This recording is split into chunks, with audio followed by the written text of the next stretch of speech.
वे जल्दी से उन्हें सांत्वना देने के लिए आगे बढ़ते हैं। केस के प्रभारी अधिकारी ने अपना चश्मा ऊपर किया और उनके शांत होने का इंतजार किया। विशिष्ट स्थिति बताने से पहले हमने कब्रिस्तान के कैमरों की जांच की।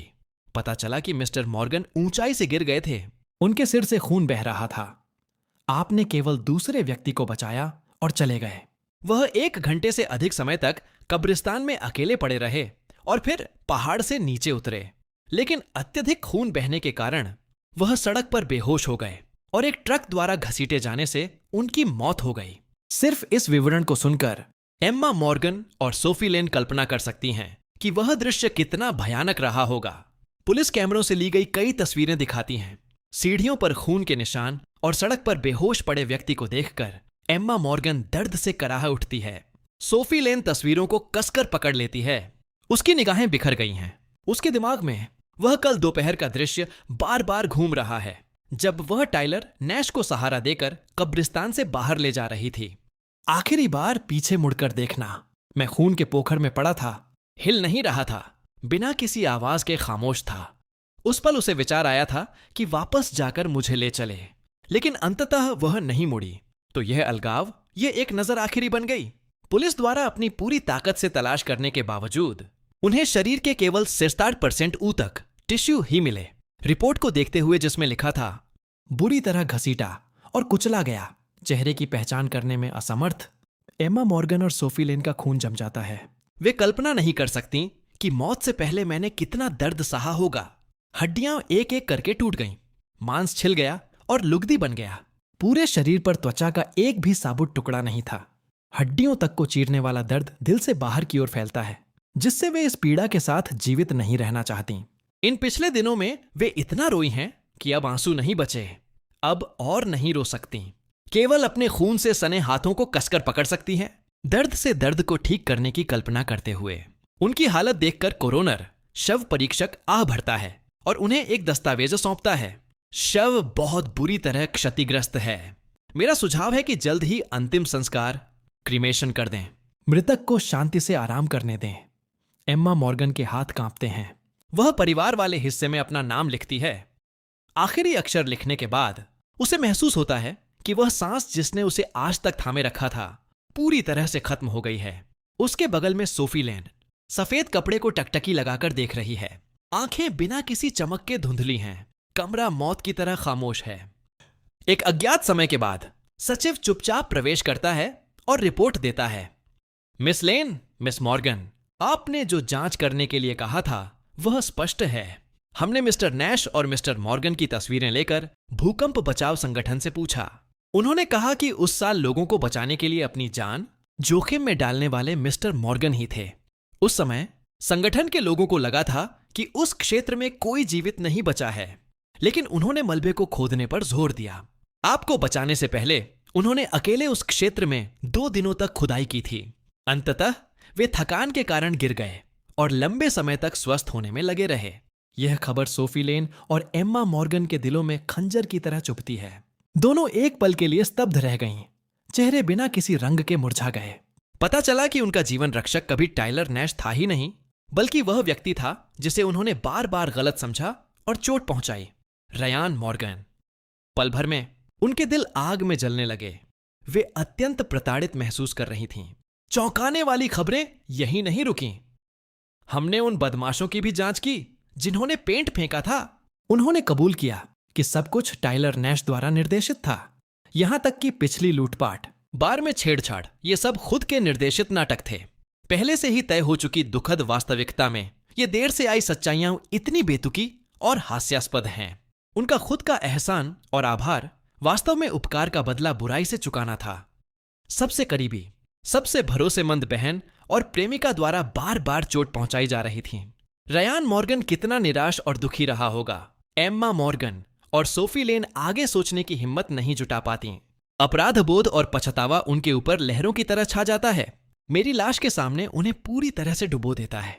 दोनों पहली बार माफी मांगती हैं। मुझे माफ कर दो रयान, तुम वही हो जिसे मैंने अपनी आंखों के सामने बढ़ते देखा। मैं तुम पर उन चीजों का शक कैसे कर सकती थी? तुम मुझसे सच में नफरत करते होगे, है ना? मुझे तुम्हें कब्रिस्तान में नहीं छोड़ना चाहिए था। जिससे उस सुनसान जगह पर तुम्हारी इतनी दुखद मौत हुई। स्वर्ग में माँ और पिताजी का दिल उस दिन टूट गया होगा। उस दिन मुझे तुम्हें अपने साथ ले जाना चाहिए था। तुम्हें ही सबसे ज्यादा चोट पहुंच रही थी। मैं क्यों चली गई? मैंने कहा था कि मैं जीवन भर तुम्हारा ख्याल रखूंगी, फिर भी मैंने ही तुम्हें सबसे गहरा घाव दिया। मुझे माफ कर दो। बार बार हताश कर देने वाला रोना कमरे में गूंजता है, लेकिन कोई जवाब नहीं देता। मेरी कब्र साउथ माउंटेन कब्रिस्तान में चुनी गई है। यह जगह शहीद कब्रिस्तान मार्टर्स सेमिटेरी के पास है। वातावरण शांत है, यहां से बहुत कम लोग गुजरते हैं। दफन वाले दिन एम्मा मॉर्गन कलश युआन थामे हुए है। सोफी लेन चित्र लेकर हल्की बारिश में पहाड़ चढ़ रही है। अंतिम संस्कार में शामिल मॉर्गन परिवार के कुछ सदस्यों के अलावा बाकी मेरे पुराने सहपाठी हैं। उस तस्वीर को अब ब्लैक एंड व्हाइट में देखकर किसी को यकीन नहीं होता, इतना अच्छा व्यक्ति अचानक कैसे चला गया। क्योंकि मौत की खबर इतनी अचानक आई थी, हर किसी का मन भारी है। वे खुद को पूछने से नहीं रोक पाते कि असल में क्या हुआ था। मैंने रेयान को बस 1 महीने पहले देखा था। मैंने उसे 2 महीने बाद अपनी शादी में आमंत्रित किया था। वह आने के लिए सहमत हो गया था। मुझे क्यों सुनाई दे रहा है कि यह कार एक्सीडेंट था? एम्मा, वास्तव में क्या हुआ था? हमने रेयान को बड़े होते देखा है। अंकल ईमानदारी से पूछेंगे। वह आपका सगा भाई था जो इतनी कम उम्र में मर गया। एक बहन के रूप में आपने विदाई की तैयारी क्यों नहीं की? सबके सवालों और आरोपों का सामना करते हुए एम्मा मॉर्गन जमीन पर घुटने टेक देती है। बुजुर्गों के सामने जोर जोर से सिर पटकती है। उसकी आवाज दुख से भरी है। यह मैं हूं जिसने एक बहन के रूप में अपना कर्तव्य पूरा नहीं किया, अपनी जिम्मेदारी नहीं निभाई। मैंने ही रेयान को मारा है। अगर मैं उससे बिना वजह नाराज ना होती तो उसे कुछ नहीं होता। वह सड़क पर बेहोश नहीं होता और उसका कार एक्सीडेंट नहीं होता। सोफी लेन अपने दिल में अपराध बोध महसूस करते हुए दबाव सहन नहीं कर पाती। कब्र के पत्थर के सामने घुटने टेकते हुए, मेरी भी गलती है, मैंने रेयान को निराश किया। मुझे टाइलर नैश की एक तरफा कहानी पर विश्वास नहीं करना चाहिए था। जब वह सबसे ज्यादा पीड़ित था, सबसे ज्यादा संघर्ष कर रहा था, तब भी मैं किनारे खड़ी रही। मैं उसकी प्रेमिका बनने के लायक नहीं हूं। दोनों का पीड़ादायक पछतावा सुनकर हर कोई खामोश हो जाता है। मॉर्गन परिवार के बुजुर्ग आह भरते हैं और उन्हें केवल अंतहीन निराशा से देखते हैं। एम्मा, तुम्हारे माता पिता जल्दी मर गए थे। रेयान का पालन पोषण अकेले तुम्हारे द्वारा किया गया था। वह बचपन से ही समझदार और आज्ञाकारी रहा है। सब कुछ अपने अंदर रखता था, सिर्फ तुम्हें परेशान करने के डर से। मुझे लगा था कि उसकी बहन होने के नाते तुम अपने भाई को समझोगी, लेकिन तुम इतनी मूर्ख कैसे हो सकती हो? रेयान कितना दयालु बच्चा था। एक बाहरी व्यक्ति के लिए तुमने उसे इस तरह चोट पहुंचाई।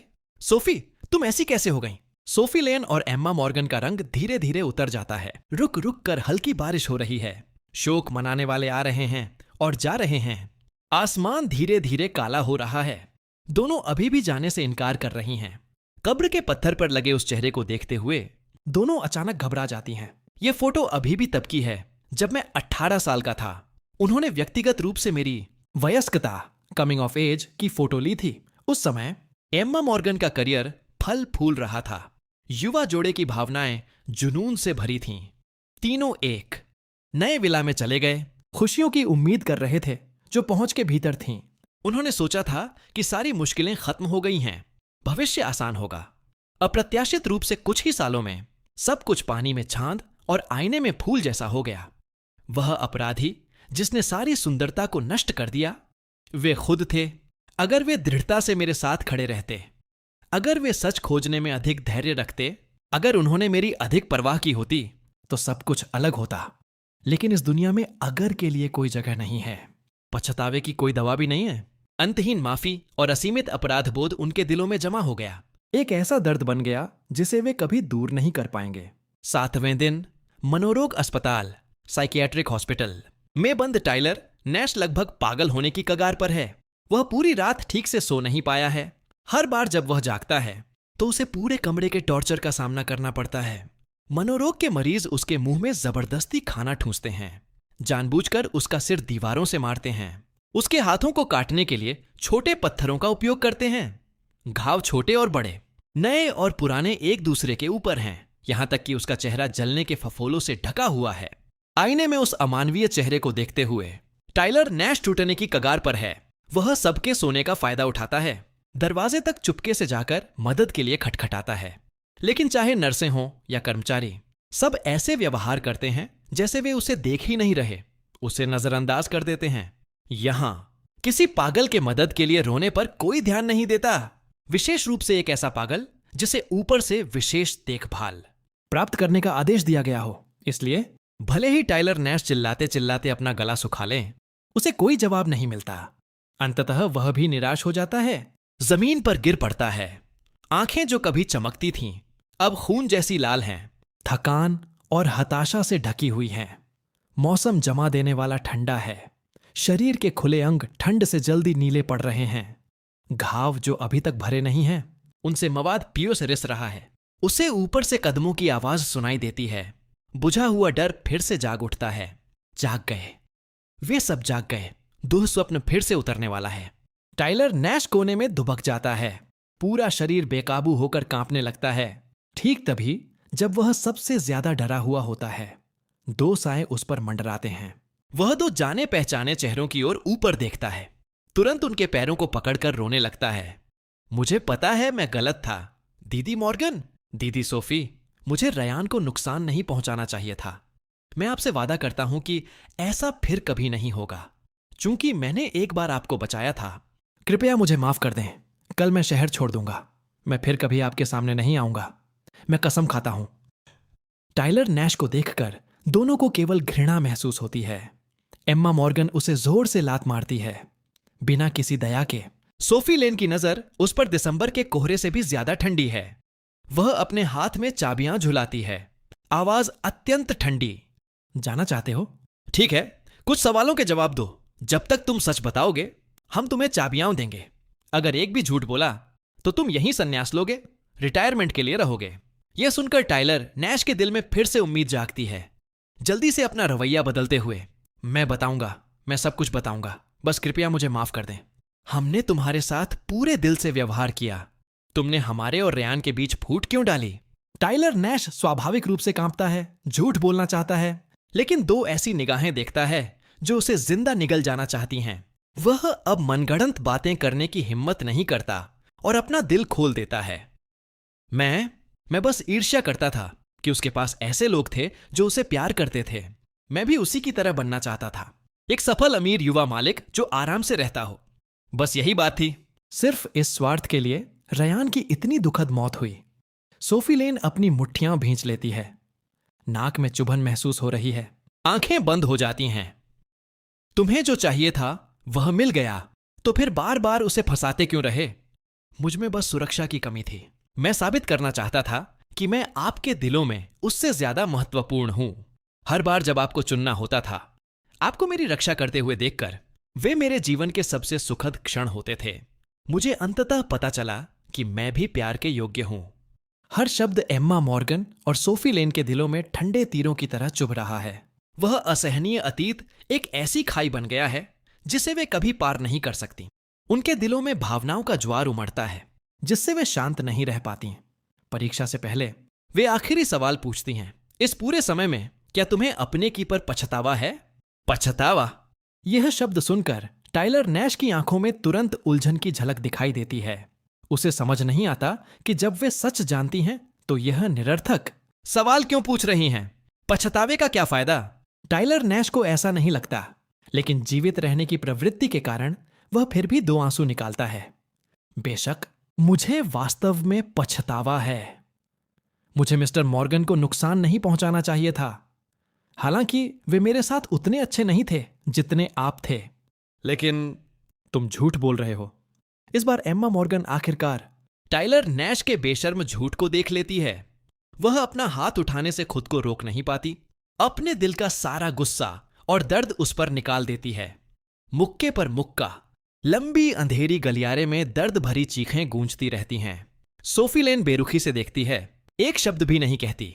जब एम्मा मॉर्गन निर्णायक रूप से रुकती है, वह उस पीटे हुए न पहचाने जाने वाले व्यक्ति को देखती है और ईमानदारी न दिखाने के लिए अपने हाथ की चाबियां बाहर नाली में फेंक देती है। तुम यहीं रह सकते हो और मरने का इंतजार कर सकते हो। अपनी इकलौती जीवन रेखा को बंद होते देखकर टाइलर नैश चक्कर आने के बावजूद नाटक करना बंद कर देता है। वह रेंग कर ऊपर उठने की कोशिश करता है। चेहरा खून से लथपथ है, अभिव्यक्ति नफरत से भरी है। क्यों? मुझे यहां टॉर्चर क्यों सहना चाहिए जबकि आप लोग हाई क्लास जीवन जीते हैं? मुझे पछतावा क्यों होना चाहिए? जाहिर है आप बहुत मूर्ख हैं। इतना आसान खेल मैंने इसे इतनी बार खेला और आपको कभी एहसास नहीं हुआ। हा, अगर आपने मुझे बढ़ावा न दिया होता तो मैं उसे इतनी आजादी से कैसे फंसा पाता? उसने जो भी दुख झेला उसके अपराधी आप और मैं दोनों हैं। खूनी सच सामने आ गया। सोफी लेन और एम्मा मॉर्गन दोनों स्तब्ध रह गईं। कोशिश करने के बावजूद सांस नहीं ले पा रही थीं। वे उसे टकटकी लगाकर देखती हैं, आंखें आग उगलना चाहती हैं, लेकिन इस सच्चाई को स्वीकार करने से इनकार कर रही हैं। तुमने हमारे पछतावे और आभार का फायदा उठाया, जानबूझकर फूट डाली। अगर तुम नहीं होते तो हम रयान को गलत कैसे समझते? मुख्य अपराधी तुम हो। तुम पागल आदमी।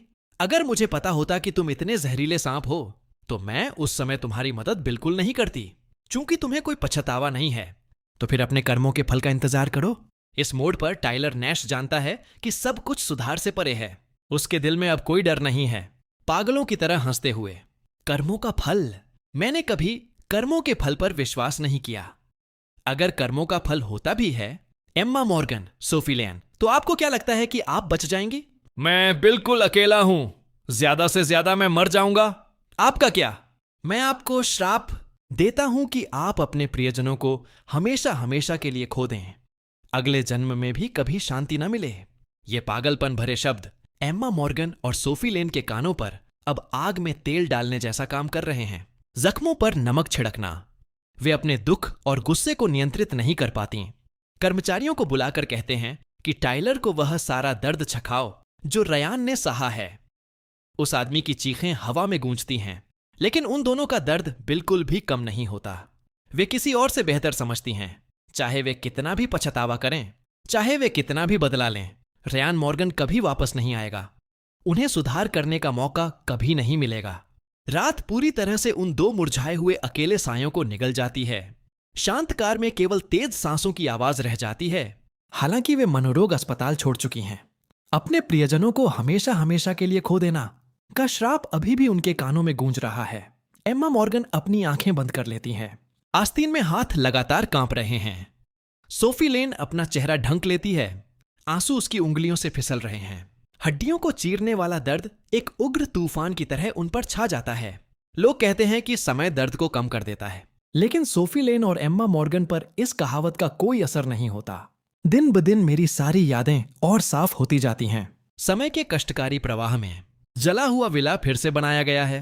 दोनों वापस आ गई हैं। कमरे का सामान सब वैसा ही है। गुलाब का बगीचा फिर से लगाया गया है। जिस बिल्ली को दूर भेज दिया गया था उसे भी वापस ले आया गया है। सब कुछ अपरिवर्तित लगता है, लेकिन हर कोई जानता है कि सब कुछ बदल गया है।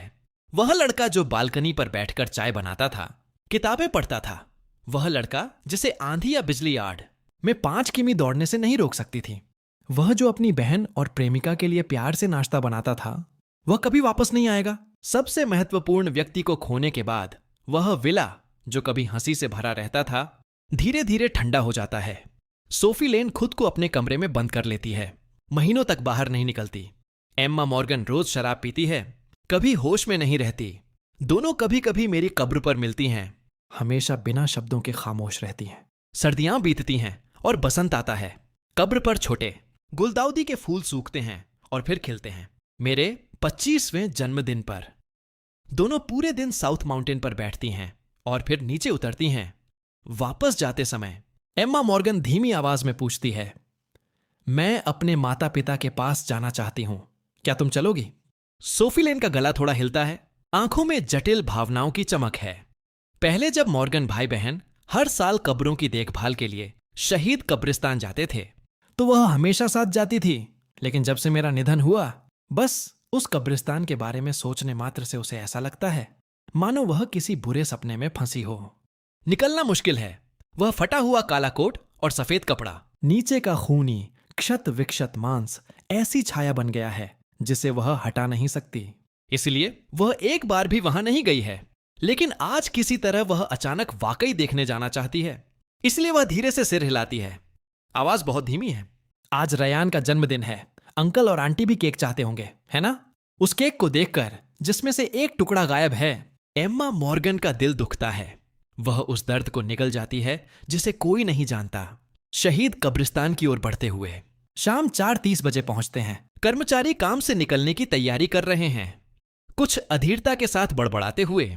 इतनी देर से कब्रों की देखभाल करने क्यों आते हैं इतने सारे अजीब लोग, एक के बाद एक। सोफी। लेन अपनी आंखें नीची कर लेती है, आवाज दुख भरी। अभी साउथ माउंटेन से आए हैं, हम जल्दी नीचे चले जाएंगे। आपको कष्ट देने के लिए क्षमा करें। साउथ माउंटेन सुनकर मैनेजर के चेहरे पर समझदारी के भाव आते हैं। आगे कुछ नहीं कहता। दोनों एक के बाद एक कब्रिस्तान की गहराई में प्रवेश करती हैं। सर्दी जमा देने वाली है, अंधेरा जल्दी हो जाता है। दूर से देखने पर दृश्यता कुछ धुंधली है।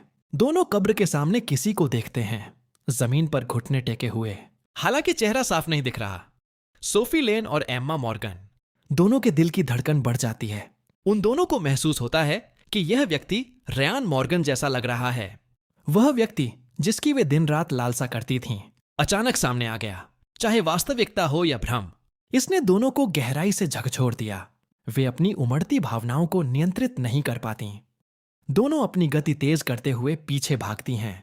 लेकिन कब्रिस्तान के ऊंचे पेड़ दृश्य को रोक देते हैं। वे दोनों चलने के बजाय दौड़ने लगती हैं। जब वे हांफते हुए कब्र के सामने पहुंचते हैं तो वह व्यक्ति गायब हो चुका होता है।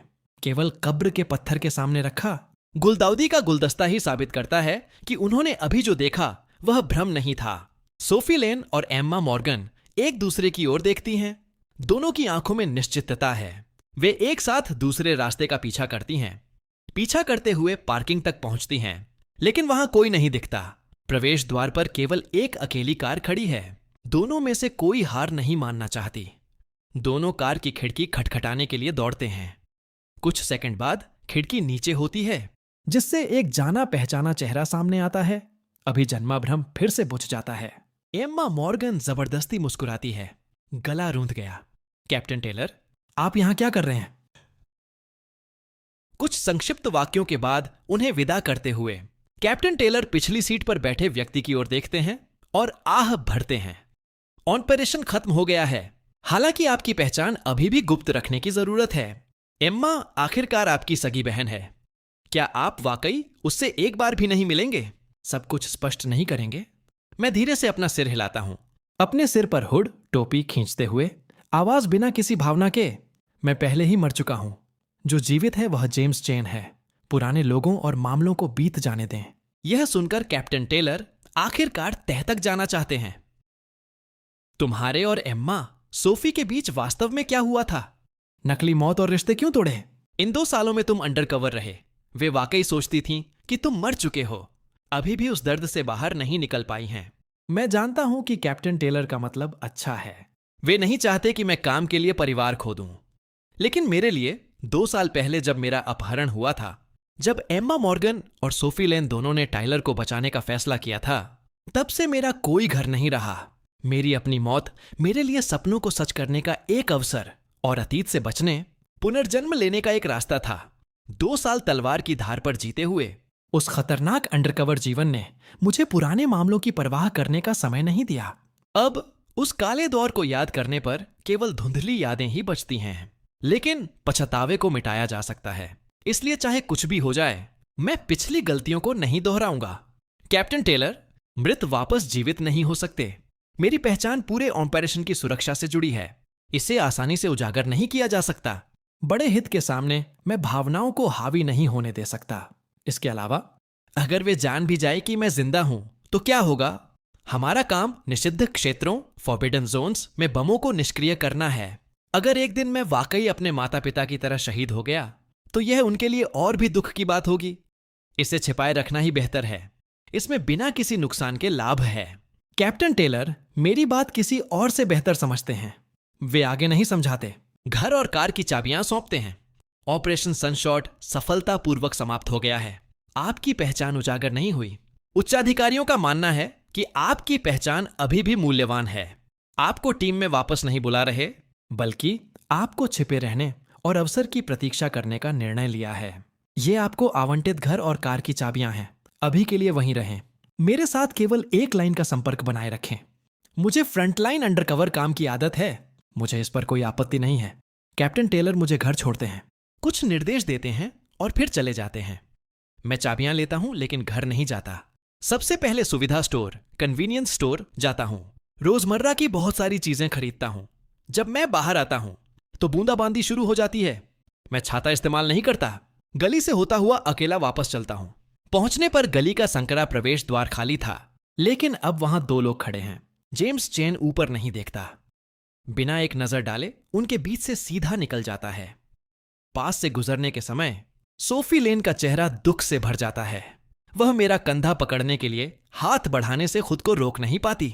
वह इतनी तनाव में है कि उसकी आवाज कांप रही है। रयान! मैं आखिरकार ऊपर देखता हूं। उसे एक नजर देखता हूं। चेहरा असंतोष और घृणा से भरा है। तुम कौन हो? छोड़ो, मेरा रास्ता मत रोको। अपरिचित लहजा, ठंडी निगाहें एम्मा मॉर्गन और सोफी लेन के दिलों को चाकू की तरह काट देती हैं, लेकिन वे आशा की किसी भी किरण को नहीं छोड़ेंगी। हठपूर्वक हाथ नहीं छोड़ती। मुझे पता है कि तुम ही हो। रयान, यह मैं हूं। क्या तुम मुझे नहीं पहचानते? मैं उनके उत्तेजित व्यवहार से घबरा जाता हूं। लापरवाही से अपनी चीजें नीचे फेंक देता हूं और हमला करने के लिए अपनी कोहनी उठाता हूं। इस बल से दोनों पीछे हट जाती हैं। मैं भाग निकलता हूं। दोनों इस स्थिति से दंग हैं। अनजाने में पीछा करते हुए, उस चेहरे को देखते हुए जो यादों से बिल्कुल अलग है। सोफी लेन के शब्द जो बाहर आने वाले थे उसके गले में ही अटक गए। उसके दिल में अभी जो उम्मीद जगी थी वह इस पल में फिर से पूरी तरह बुझ गई। आंखों में धुंध छा गई। एम्मा मॉर्गन भी अविश्वास से देखती है। अचेतन अंतर्ज्ञान उसे बताता है कि कब्रिस्तान में जो व्यक्ति था वह मैं ही था। उसने बिल्कुल गलती नहीं की थी। पीछा करने के बाद मिला व्यक्ति समान कद काठी के अलावा, चाहे रूप हो या व्यक्तित्व, सब उसके भाई से बहुत अलग था। जब वे दोनों स्तब्ध हैं, बॉस ने पुलिस को बुला लिया है। 10 मिनट बाद पुलिस आती है और पुलिस की मौजूदगी में चारों को स्टेशन ले जाती है। मैं भी नहीं डरता। पूरी तरह से क्रोधित होकर आज रात की घटनाओं का सजीव वर्णन करता हूं। आज मैं सुविधा स्टोर से निकला ही था। इन 2 ठगों ने मेरा रास्ता रोक लिया। वे बार बार कह रहे थे कि मैं उनका भाई हूं। मुझे अपने साथ ले जाना चाहते थे। मुझे सोचने की जरूरत नहीं है कि वे अच्छे लोग नहीं हैं। मुझे उछलते और चिल्लाते हुए देखकर एम्मा मॉर्गन और सोफी लेन की निगाहें धीरे धीरे डार्क, भारी हो जाती हैं। वे स्वीकार नहीं करना चाहती, लेकिन उन्हें स्वीकार करना होगा कि जेम्स चेन नाम का यह व्यक्ति रयान मॉर्गन नहीं है। पहले चाहे टाइलर नैश ने मुझे कितना भी फंसाया हो, चाहे मैं कितना भी गलत समझा गया और गुस्से में रहा हूं, मैं कभी इतना असभ्य और अपमानजनक नहीं था। बिना शिष्टाचार या शिक्षा के चिल्लाना। किसी व्यक्ति का रूप बदल सकता है, आवाज बदली जा सकती है। केवल व्यक्तित्व और स्वभाव में बिल्कुल भी इतना बड़ा अंतर नहीं हो सकता। मुझे उनके वर्तमान विचारों का पता नहीं है। संतोषजनक ढंग से मेज ठोकने के बाद यही हुआ था। ऑफिसर, गवाह और सबूत सब यहां हैं। निश्चित रूप से निगरानी, कैमरे, सर्वेलेंस कैमरास भी होंगे। आपको मुझे न्याय दिलाना ही होगा। पुलिस एक एक शब्द रिकॉर्ड करती है। एम्मा मॉर्गन और सोफी लेन की ओर मुड़ती है। आपकी क्या स्थिति है? हम कब्रों पर गए थे। उन्हें सम्मान अर्पित करते देखा। लगा कि कोई परिचित है, इसलिए पूछने के लिए पीछा किया। बस एक गलतफहमी है। यह सुनकर मैं और भी क्रोधित हो जाता हूं। तीखी निगाहों से देखते हुए, इतनी देर तक मेरा पीछा किया, निश्चित रूप से किसी गलत इरादे से। इन दोनों के इरादे निश्चित रूप से खराब हैं। इन्हें हिरासत में लें। इन्हें हिरासत में लेना ही होगा। पुलिस भी मेरे शोर से परेशान हो रही है। मुझे शांत करने के लिए खामोश रहने का इशारा करती है और पूछना जारी रखती है। तो दोनों पक्ष कब्रिस्तान में मिले। आप किस कब्रिस्तान में गए थे? क्या वह एक ही व्यक्ति था? एम्मा मॉर्गन की आंखें चमकती हैं। आवाज काफी धीमी हो जाती है। हम अपने माता पिता के पास शहीद कब्रिस्तान गए थे। मैं अभी भी अभद्र दिखता हूं। मीठी आवाज, शहीद कब्रिस्तान? हम? मेरे बूढ़े ने मरने से पहले मुझसे कब्र की देखभाल करने के लिए कहा था। मुझे आखिरकार एक बार जाने का समय मिला और इनके द्वारा परेशान किया गया। मेरे अपमानजनक लहजे ने एम्मा मॉर्गन और सोफी लेन के गुस्से को भड़का दिया। दोनों डार्क चेहरों के साथ इधर देखती हैं। मैं फिर से कह रही हूं, उत्पीड़न, हैरासमेंट नहीं, बस पहचान में गलती हुई। सोफी लेन की बात सुनकर मैं कई बार फुफकारता हूं। चेहरा तिरस्कार से भरा है। गलती? मजाक कर रही हो। मैं तुम्हें बिल्कुल नहीं जानता। तुम मुझे भाई भाई कह रही हो। अपने सगे भाई को भी नहीं पहचान सकती? अंधी हो। जो भी तुम्हारा भाई होगा उसकी 8 जन्मों की किस्मत खराब होगी। इन अत्यंत अपमानजनक शब्दों ने उन दोनों को और क्रोधित कर दिया। दोनों खड़ी हो जाती हैं, मुट्ठियां भींच लेती हैं। जुबान संभाल कर बात करो। रयान तुम्हारे जैसा कोई मामूली इंसान नहीं है जिससे तुलना की जा सके। जब दोनों पक्ष बहस करने वाले होते हैं, तभी कैप्टन टेलर आखिरकार पहुंचते हैं और स्पष्ट करते हैं कि सब कुछ केवल एक गलतफहमी है। उनके सम्मान के कारण पुलिस भी मामले को आगे नहीं बढ़ाती, हमें विदा कर देती है। वे हम तीनों को पुलिस स्टेशन से बाहर ले जाते हैं। मैं बड़बड़ाता रहता हूं, क्यों बड़ी बात को छोटा और छोटी बात को राई का पहाड़ बना दिया? कुछ नहीं, वे स्पष्ट रूप से मैं कहता हूं उन्हें गिरफ्तार किया जाना चाहिए।